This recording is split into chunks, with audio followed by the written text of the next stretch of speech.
مفتی صاحب طالبانو افغانستان کې په ښځو باندې تعلیم بند کړی دی، کار یې بند کړی دی، بهر ته راوتلي حتی پې بند کړي دي، پارک ته نشي تللی، پارلر ته نشي تللی، ورزش یې بند دی په هر چا باندې. هره چوکۍ بیا هم یادوم چې ملایانو نیولي، د هسپتال مشر حتی ملا دی، په نارینهو باندې ګیرې جبري دي، موزیک بند دی، کار نشته، غربت زیات شوی دی. نظر مو څه دی چې افغانستان کې صحیح اسلام تطبیق شوی که ناسم؟ شنواری صاحب اسلام کې جبر نشته. قرآن وی لا اکراه فی الدین. قرآن وی فمن شاء فلیؤمن ومن شاء فلیکفر. پکار دی چې امارت اسلامی د خلکو اقتصاد باندې نظر اچولی چې د خلکو اقتصاد خوی نه به ښځې بهر د راوتو ضرورت پیښېده او نه به د بعضې نورو خبرو ضرورت پیښېده.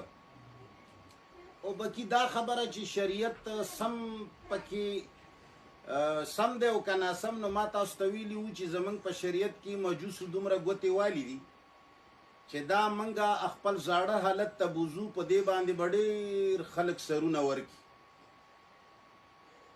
زه به دا ووایم چې دوی په دې خلکو کمې پابندیانې لګوي. اسلام نه په تعلیم پابندي لګولې ده، نه اسلام د چا په بهر راوتلو پابندي لګولې ده او نه یې لګوي، بلکې اسلام څه شرایط عاید کوي.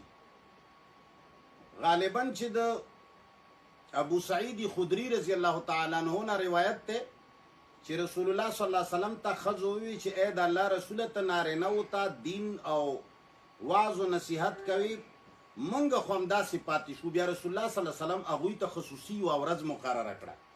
نو د ښځو تعلیم، هغوی ته پوهنه ورکول، هغوی د نن سبا وخت کې چې ښځې ته څومره ضرورت دی، د ډاکټر دپاره یې ضرورت دی او د ښځو کارډونه جوړیږي، د هغې دپاره د ښځې ماهرې ښځې ضرورت دی او د هغو د تعلیم دپاره د هیډ ماسټر یې ضرورت دی.